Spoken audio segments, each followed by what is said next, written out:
만민의 구주로 이 땅에 오셔서 우리를 구원해 주신 예수 그리스도의 탄생을 축하하고 이 성탄의 은혜와 복이 우리 성도들에게 충만하게 임하기를 주님의 이름으로 축복합니다. 우리 함께 성탄 우리 축하하는 의미로 메리 크리스마스 한번 크게 외치겠습니다. 메리 크리스마스. 메리 크리스마스. 감사합니다.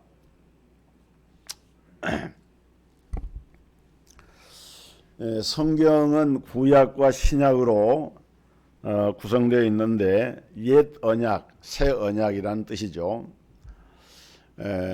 근데 무엇에 대한 언약인가? 무엇에 대한 약속인가? 이 세상의 죄인을 구원하러 오시는 예수님에 대한 언약인 것이죠. 그래서 구약은 그렇게 예언된 사실을 가르쳐주는 말씀이고, 또 신약은 그 언약을 성취하러 이 땅에 오신 주님의 일을 기록하고 있는 것이 신구약 성경입니다. 예수님이 이 땅에 왜 오셨는가?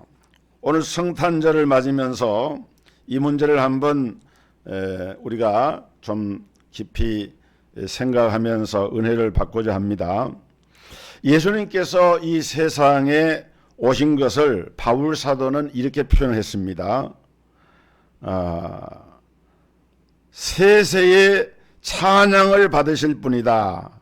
로마서 9장 5절에 그렇게 말씀을 했고, 또 빌립보서 2장 5절에서는 이 세상에 오시는 예수님은 본래 하나님이신데 그 하나님이 하나님과 동등됨을 취하지 아니하시고 자기를 비어서 종의 형체를 가지셨고 사람의 모양으로 나타나셨음에 죽기까지 복종하셔서 십자가의 피를 흘리고 죽으신 하나님이다.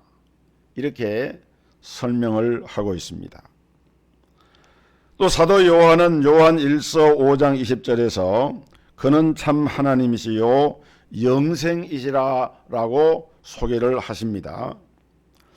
이런 말씀들을 종합해서 본다고 하면은 우리 예수님은 바로 하나님이시다. 그런데 하나님이 사람의 몸을 입고 이 땅에 오신 것이 바로 성탄절이다.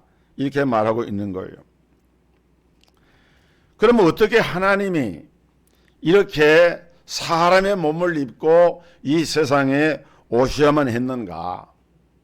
그것도 초라한 말구일간에 뉘신 예수님, 영광과 위엄과 화려한 모습으로 오신 것이 아니라 낮고 천한 인간의 몸을 입고 이 땅에 오셨습니다.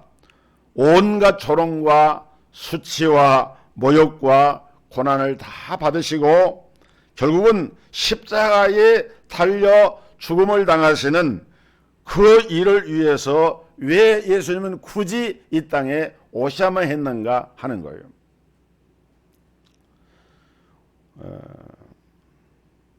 마태복음 1장 21절에 보면은 아들을 낳으리니 이름을 예수라 하라.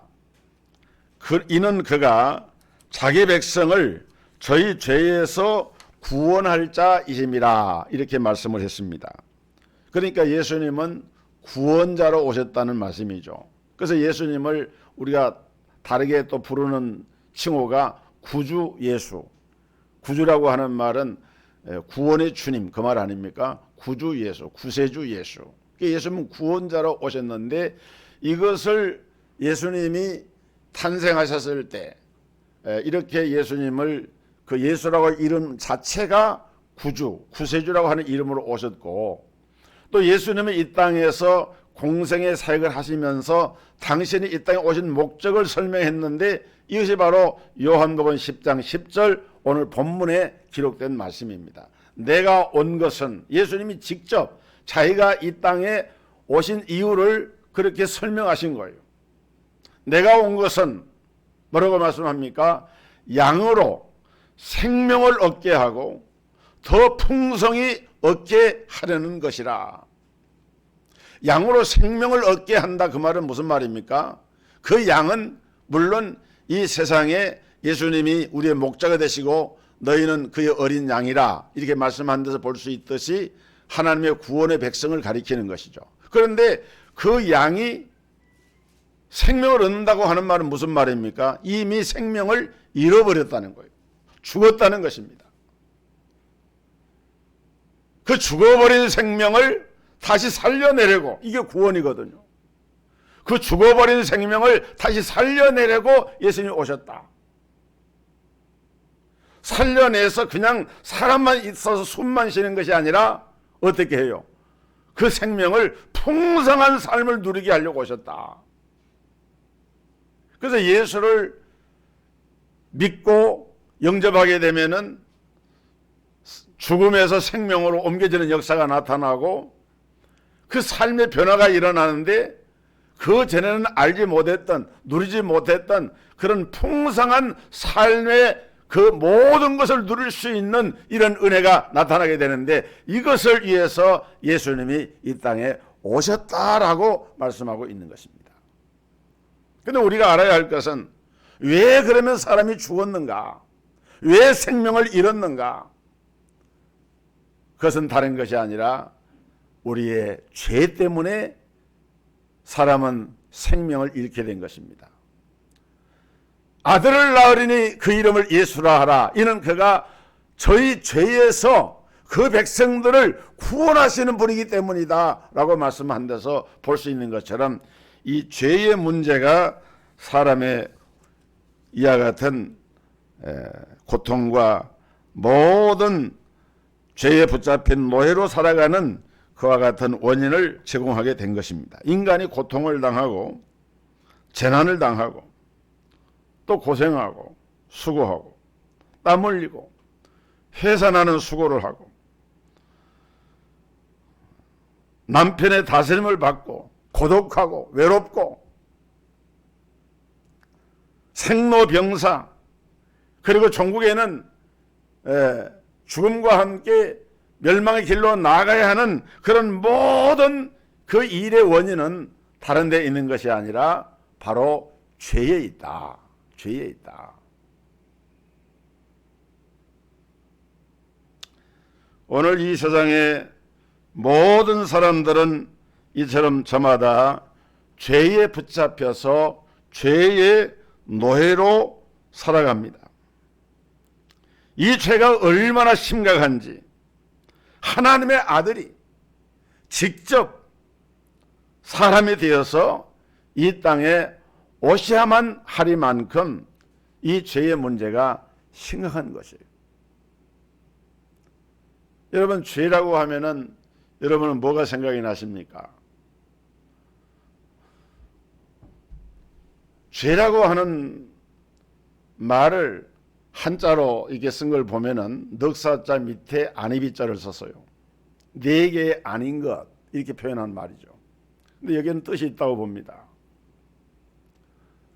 먼저 원래 하나님이 지으신 인간은 하나님과 함께 살면서 하나님과 행복을 누리도록 살게 하셨어요. 그 원래 인간의 모습입니다. 근데 죄를 범함으로 말미암아 어떤 일이 벌어집니까? 사람이 마귀에게 속아가지고 하나님 명령을 불순종하게 되고 결과적으로는 하나님을 떠나게 됩니다. 우리가 음악에도 보면은 하모니, 조화가 일어날 때 그 음악이 아름다운데 언하모니, 부조화가 일어나게 되면은 소리가 귀에 거슬리고 듣기 싫어집니다. 그래서 이 죄라고 하는 것은 하나님과의 먼저 부조화가 일어나요. 하나님과의 부조화가 일어나면은 그 다음에 어떤 부조화가 일어나느냐? 이웃 간의 관계에서 부조화가 일어납니다. 그러니까 아담이 그 하와가 선악과를 따먹고 범죄한 다음에 그 선악과 열매를 자기 남편에게도 주니까 아담이 그걸 먹잖아요. 나중에 하나님이 아담아 네가 왜 이것을 먹었느냐라고 물으니까 자기가 그때 정직하게 고백을 하는 게 아니라 하나님이 내게 주셔서 나와 함께 하게 하신 여자, 그가 내게 줌으로 내가 먹었나이다. 그 말을 성경에 있는 그대로거든요. 그 말을 가만히 보면은 자기는 가만히 있는데 옆에 사람이 선악과를 가져다 입에다 착 집어넣은 거예요. 자기는 그냥 들어오니까 씹어 먹기만 했다는 그런 식의 표현을 하고 있는 거예요. 아니, 처음에 자기 갈비뼈를 취해가지고 하와를 만들었을 때 아담이 이를 남자에서 칭하였은즉 여자라 칭하리라 하면서 이는 내 뼈 중에 뼈, 내 살 중에 살이라. 막 이건 얼마나 아름다운 연애 시도 그런 시가 없어요. 얼마나 그 자기 아내를 칭송하는 시인지 몰라요. 없으면 못 살 것 같던 죽을 것 같이 그렇게 사랑의 표현을 했던 그 여자였는데 막상 죄를 범하고 보니까 그 아내를 향해서 하나님 앞에 당신이 내게 주셔서 나와 함께 하게 하신 여자 그가 내게 줌으로 내가 먹었나이다. 책임을 전가하고 아내에게 그 책임을 붙이고 있는 거예요. 이게 뭐냐면은 이웃과의 관계가 하모니가 아니라 조화의 관계가 아니라 부조화의 관계가 되었다는 거예요. 그뿐만이 아닙니다. 모든 피조세계의 자연 만물과의 관계가 부조화가 돼서 땅은 엉겅퀴어 가시를 내고 이마에서 땀을 흘려야 식물을 얻을 수 있는 그러한 고역의 현장으로 삶의 현장이 바뀌어집니다. 네 번째는 자기 자신과의 부조화예요. 이중성이 됩니다. 하나님이 원래 지신 나와 범죄한 나 사이에서 갈등과 고민을 하면서 사람들은 이 죄의 멍에 아래서 고통을 당하게 되는데 이 네 가지 유형의 부조화 가운데서 가장 핵심적인 것은 무엇이냐? 죄의 본질은 무엇이냐? 그것은 바로 마귀에게 속아서 하나님께 불순종함으로 하나님을 떠난 죄, 이것이 죄의 근본적인 죄, 이것을 성경은 원죄라고 말하고 있는 거예요. 오늘 이 죄를 해결하기 위해서 꼭 예수님이 이 땅에 오셔야만 하는가? 성경에 보면은 아브라함이라든지 모세라든지 여호수아라든지 다윗이나 엘리야나 엘리사나 에레미야 같은 신앙의 거인들, 우리가 감히 올려다 보기에도 정말 우리와는 너무 거리가 먼 그런 신앙의 위인들이 얼마나 많습니까? 그런 사람들이 대신해서 죽으면 안 될까요? 왜 굳이 하나님의 아들 예수님이 이 땅에 오셔야만 하는가 하는 거예요. 중요한 것은 이러한 하나님의 사람들 가지고는 죄 문제를 해결할 수가 없다는 것입니다. 왜? 해 아래에 있는 모든 인생들은 아무리 그가 위대한 사람이라 할지라도 죄성을 가지고 있는 원죄 아래 놓여 있는 근본적으로는 다 죄인이기 때문에 죄인이 죄인의 문제를 해결할 수가 없다는 거예요. 그래서 하나님의 아들 예수 그리스도가 이 땅에 오셔야만 했고 그만큼 이 죄 문제라고 하는 것은 심각한 문제였다. 오늘 사람들은 이 죄 문제를 가볍게 생각을 합니다. 죄를 죄라고 말하려고 하질 않습니다. 어떤 윤리적이고 도덕적인 차원의 죄, 이거 위에 있는 마귀에게 속아서 하나님의 말씀을 불순종함으로 하나님을 떠난 이 근본적인 죄에 대한 인식이 결여되어 있기 때문에 자기가 죄인이라고 하는 것을 인정하려고 하질 않아요. 그러나 성경은 이 죄의 심각성에 대해서 얼마나 이것을 계속해서 강조하고 있는지 몰라요.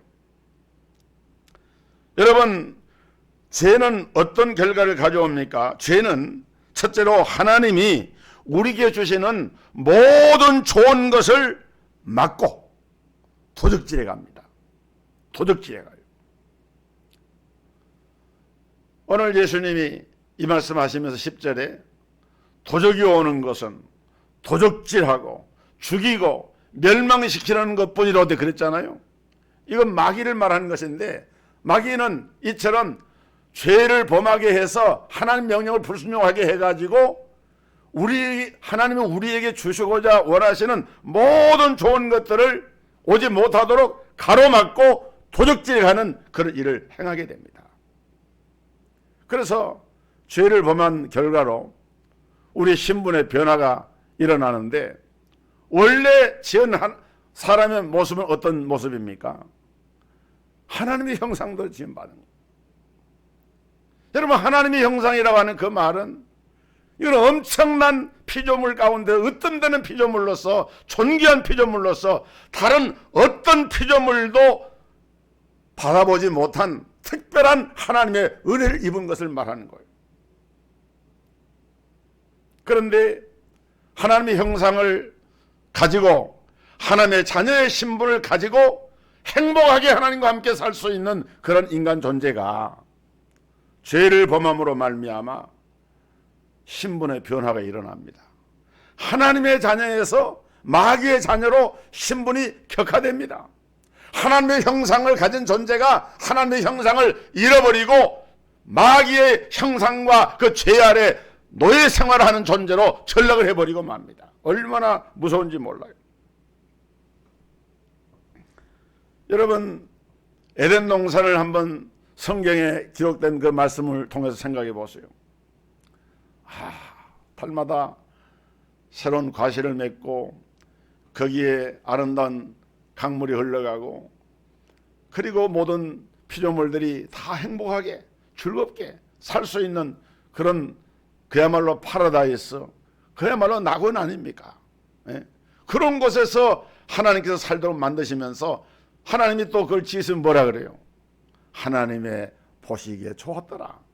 하나님의 보시기에 힘이 좋았더라. 얼마나 좋은지 하나님도 그걸 만들어 놓으시고 보기에 좋았더라 좋았더라 하는 말씀이 반복해서 나타납니다. 그만큼 우리 인간의 존재는 하나님 보시기에 행복하고 아름다운 존재였어요. 근데 죄가 들어오고 보니까 여러분, 그 아름다운 파라다이스를 상실하게 됩니다. 또 여러분, 하나님께서 출애굽 당시에 히브리 민족을 이끌어내실 때에 어디로 인도하셨습니까? 젖과 꿀이 흐르는 가나안 땅으로 인도하셨어요. 가나안 땅은 약속의 땅입니다. 메시아가 오시는 땅입니다. 하나님의 놀라운 은혜가 약속된 그런 땅입니다. 그런데 우리가 민수기를 보면은 출애굽한 이스라엘 백성들, 그 장정들이 20세 이상이 돼가지고 40년 동안 광야 생활을 했는데 20세 이상 되어서 출애굽한 히브리 남자 장정들은 그 광야에서 다 죽었어요. 광야가 무덤이 됐습니다. 그리고 정작 가나안 땅에는 들어갔습니까? 못 들어갔습니까? 못 들어갔어요. 가나안 땅에 정작 들어간 사람들은 그 40년 광야 생활하는 가운데서 출생한, 또 출애굽 당시에 20세 미만의 사람들만이 그 땅에 들어갔고, 주체적인 시민으로서, 하나님의 신민으로서 책임과 그런 위치에 있었던 그 출애굽한 이스라엘 백성들은 여호수아와 갈렙 외에는 단 한 사람도 그 땅에 들어가지 못했습니다. 이유는 뭡니까? 불순종의 죄 때문입니다. 하나님의 말씀이 선포되고 주어지지만은 계속해서 불순종하고 거역하고 하나님을 대적하고 그 죄 때문에 결국은 가나안 땅에 들어가지 못한 거예요. 우리가 이것을 보면은 에덴에서 쫓겨난 것도 죄 때문에 쫓겨났습니다. 약속의 땅 가나안에 들어가지 못한 것도 죄 때문에 들어가지 못한 거예요. 하나님은 사사기에 보면은 삼손에게 남이 가지지 못한 특별한 능력을 주셨습니다. 그래서 태어나면서부터 나실인이라고 하는 이런 구별된 사람으로 하나님께서 삼손을 구별하셨고, 태어나자마자 사사기 13장 24절 보니까 아이가 자라매 여호와께서 그에게 복을 주시더니, 이런 표현이 성경에 많지 않거든요. 근데 삼손은 태어나가지고 남에서부터 나시로 구별받았죠. 자라날 때도 하나님의 복을 받습니다. 그야말로 하나님의 은총과 사랑을 받은 사람이 삼손인데, 삼손은 성경에 보면은 그 축복을 다 누리지를 못합니다.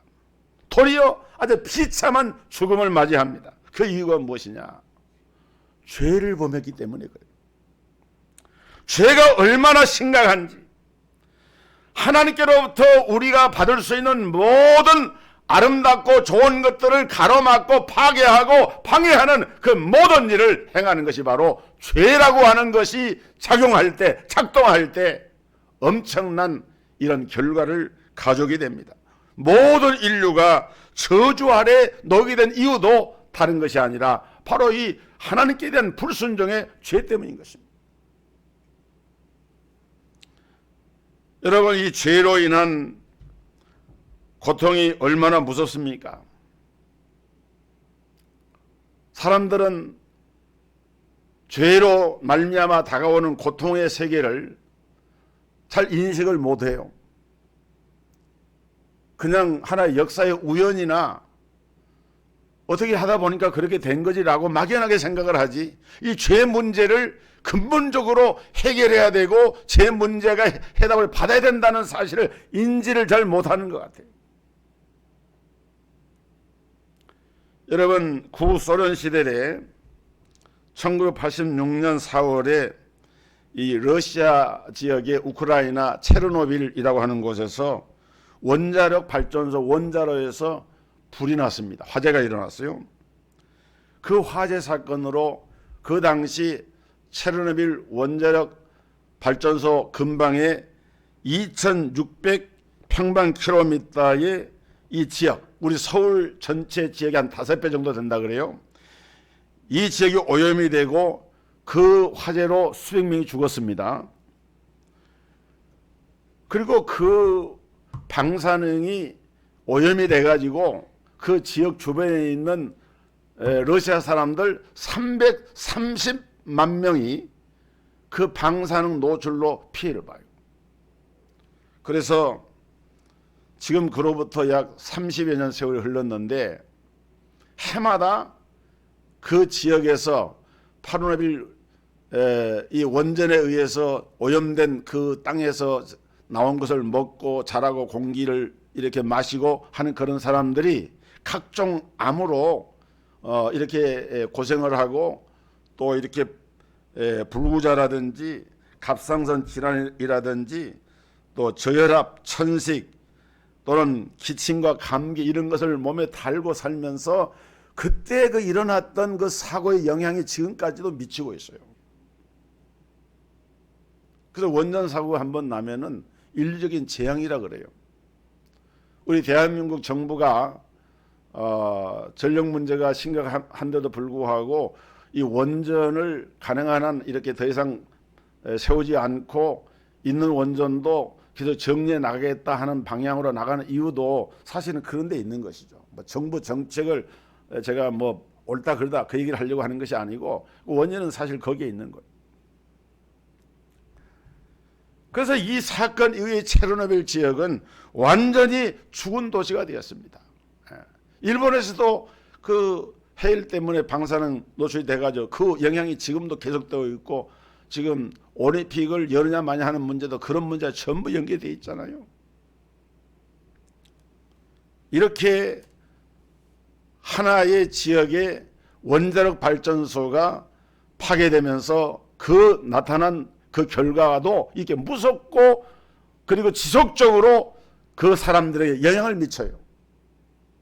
그런데 여러분, 죄의 결과는 이것과 비교할 데 없이 그야말로 참혹하고 하나님의 백성들을 괴롭히고 인류의 생존과 그리고 우리 예수님이 말씀하신 생명을 얻고 풍성이 없는 삶과는 너무도 거리가 멀어진 그런 삶으로 나가게 하는 그런 원인이 바로 다른 데 있는 것이 아니라 바로 죄에 있다. 죄는 세상의 어떤 것보다도 인류에게 불행을 가져오고 인류의 삶을 파괴시키고 인류의 삶 가운데 고통과 슬픔과 눈물을 짓게 만드는 그러한 존재가 바로 이 죄라고 하는 존재인데, 그런데도 사람들은 이 사실을 깨달지를 못하고 있어요. 어떤 분은 그렇게 얘기를 합니다. 하나님이 너무 잔인하신 분이 아니냐. 왜 사랑의 하나님이신 그 하나님이 그렇게 죄에 대해서 엄격하게 다루시는가? 그렇습니다. 하나님은 사랑의 하나님이시고 성경은 하나님은 사랑이시라 사랑 자체이시지만은 그러나 죄를 참아 용서치 않으시는 공의로우신 하나님, 무서운 하나님, 심지어는 자기의 독생자까지라도 십자가의 형벌 가운데 두실 만큼 죄를 용납지 아니하시는 분이 거룩하신 하나님이신 거예요.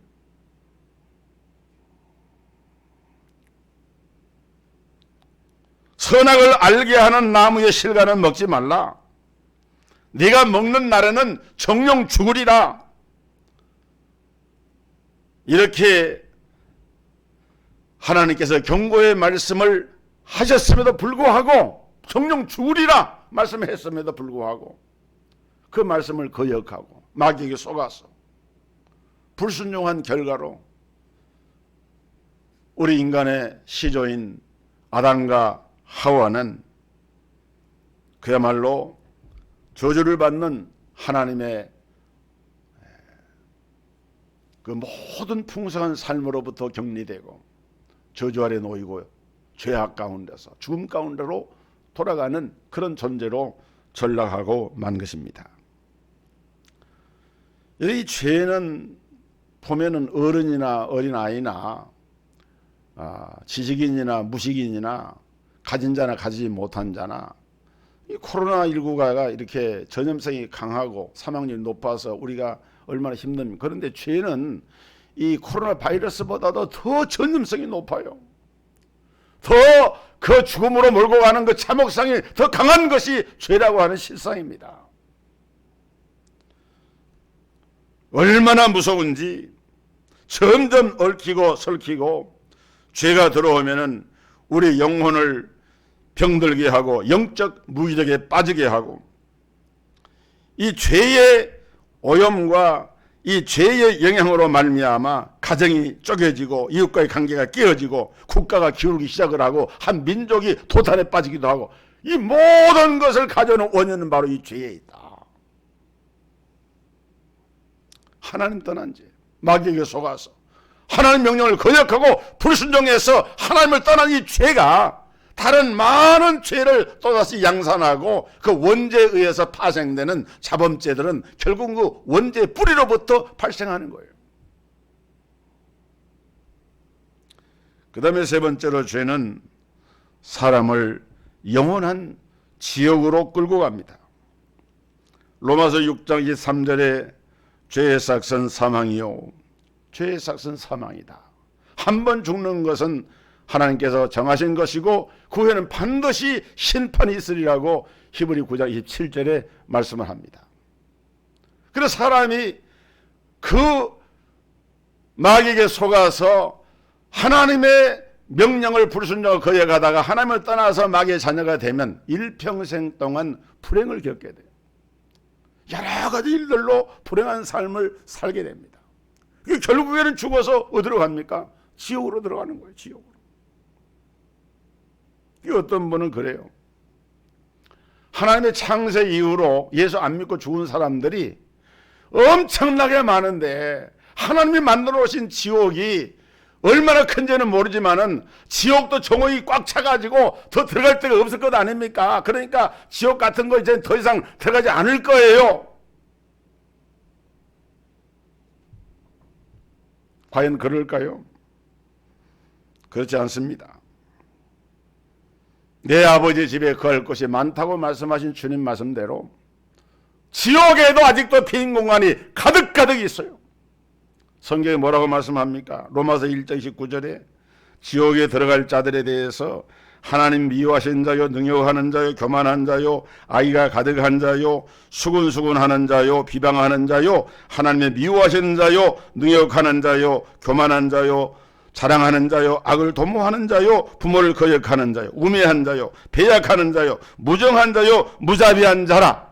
이런 자들이 다 지옥의 그 처소로 들어간다고 성경은 분명하게 말씀하면서 의인은 없나니 하나도 없다. 모든 사람이 죄를 범하였음에 하나님의 영광에 이르지 못하였다. 죄의 삭은 사망이다 라고 성경은 분명하게 선포를 하고 있습니다.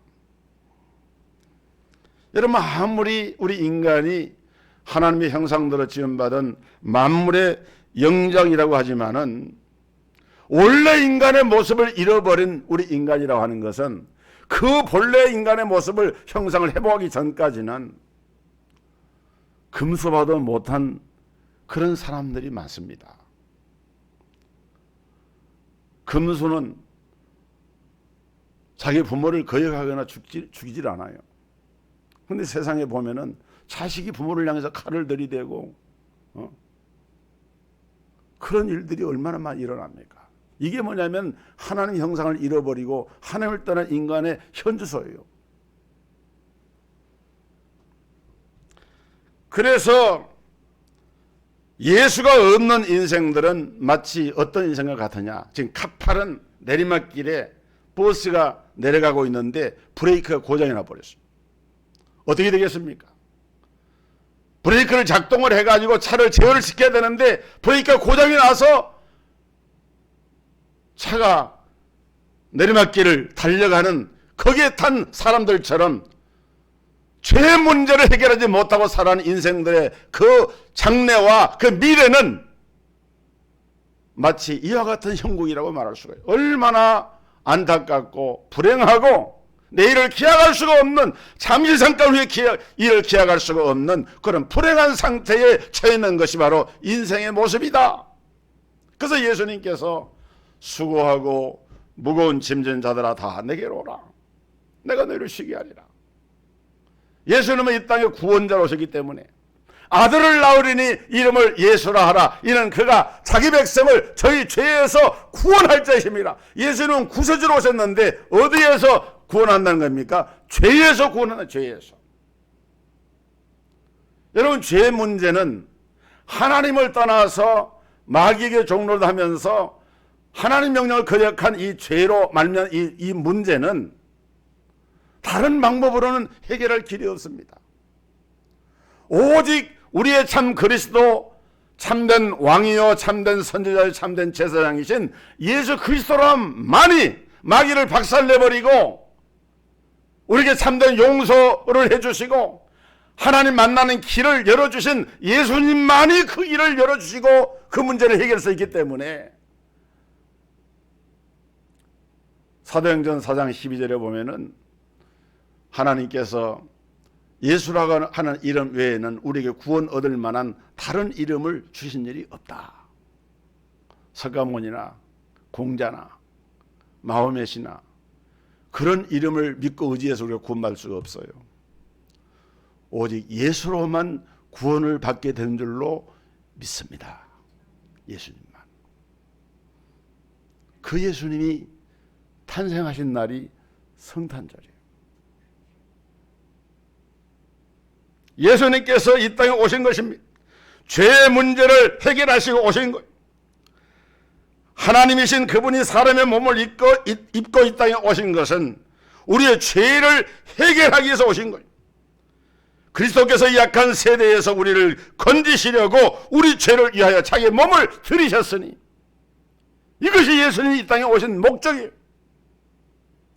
도적이 오는 것은 도적죄로 죽이고 멸망시키는 것뿐이로되 내가 온 것은 양으로 생명을 얻게 하고 더 풍성히 얻게 하려는 것이라. 그렇습니다.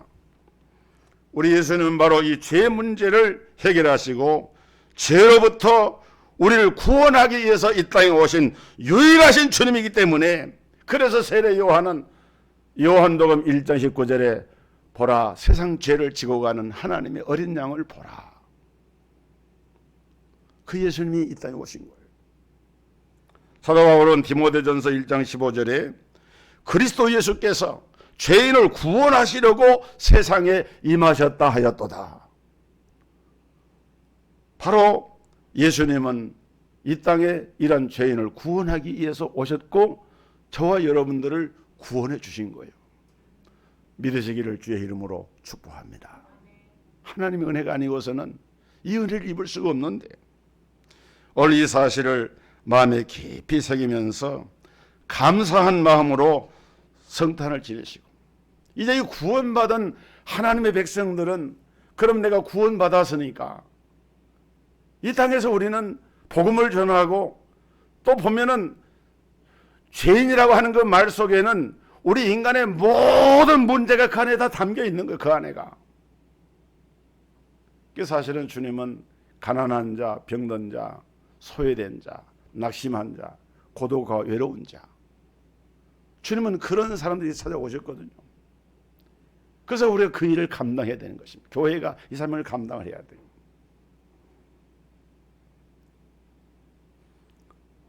제가 교단장으로 섬기면서 우리 교단에 관계된 분들과 함께 지난 화요일 날 서울역 앞에 뚝방촌이 있습니다. 그 민족사랑교회라고 하는 교회가 그 지역에서 서울역에 이게 집 나와서 머물고 있는 그런 분들 참 많아요. 우리 노예에서도 작년에도 우리 교회에서 전도 훈련하고 전도 집행했던 목사님들이 같이 우리가 그곳에 가서 전도도 그때도 하고 그랬는데, 이번에 그 뚝방촌에 가서 총회에서 한 200만 원어치 이 마스크를 준비해 가지고 그날 말씀을 전하고 그분들이 전달하는 그런 일을 했습니다. 복음을 정말 모든 사람이 다 복음이 필요하지만은 정말 소외된 사람들에게 복음을 전하는 것이 오늘 그리스도인들이 해야 될 일이에요. 또 어제는 천안 아산에 제가 다녀왔는데, 그 강익수 목사님이라고 지난 11월 달에 아주 그 복음 전도 강사로 열심히 전국적으로 세계적으로 복음을 전하는 분인데, 그 아산의 시골교회 목사님인데, 교회는 자그마하지만은 그야말로 엄청난 일을 이렇게 합니다. 복음을 위해서 온 교회가. 그런데 11월 달에 새벽 기도 시간에 먼저 나와서 예배를 준비하고 있는데 사택이 바로 옆에 붙어 있는데 불이 나가지고 그 90세 된 어머니가 돌아가시고, 그 사모님하고 두 딸이 있는데 한 딸은 서울서 있고 한 딸은 같이 있는데 겨우 목숨은 구했지만 사택이 다 전소가 되어버렸어요. 그래서 이제 우리 총회에서 구제비를 마련해가지고 그래서 전달하고 기도하고 예배를 인도하고 이렇게 왔는데, 보면은 우리 지역에 우리가 물론 지금 우리도 다 어렵고 어려운 이런 지금 코로나 상황에서 살아가고 있지만은 이 죄사함받고 구원받은 공동체인 교회는 언제나 이런 특별히 성탄절 어려운 때일수록 그런 사람들을 돌아볼 수 있는 그런 마음을 가져야 됩니다. 그것이 주님께로부터, 여러분 왜 크리스마스 성탄절이 되면 선물을 주고받습니까? 파는 것 아니에요. 하나님의 구원의 선물 우리가 받았기 때문에. 이거는 내 노력이나 공로나 수고를 통해서 얻은 것이 아니고 하나님이 값없이 주신 은혜의 선물로 그냥 거저 받은 거예요. 구원 은혜의 선물을. 그래서 예수 믿다 오신 것 자체가 하나님의 은혜의 선물이에요. 그리고 예수를 구원해 주는 믿는 믿음도 하나님의 은혜로 주신 거예요. 그래서 우리가 이 성탄절에 그 은혜를 생각하면서 감사하면서 빚진 사람, 좀 하늘을 지나면서 마음에 소원했던 사람 찾아보고 카드도 보내고 안부 인사도 하고, 또 할 수 있으면 작은 선물도 서로 주고받고, 그 의미가 거기서 온 거예요. 오늘 하나님의 이 은혜와 큰 사랑이 여러분에게 임하기를 주의 이름으로 축복합니다. 우리 찬양하겠습니다.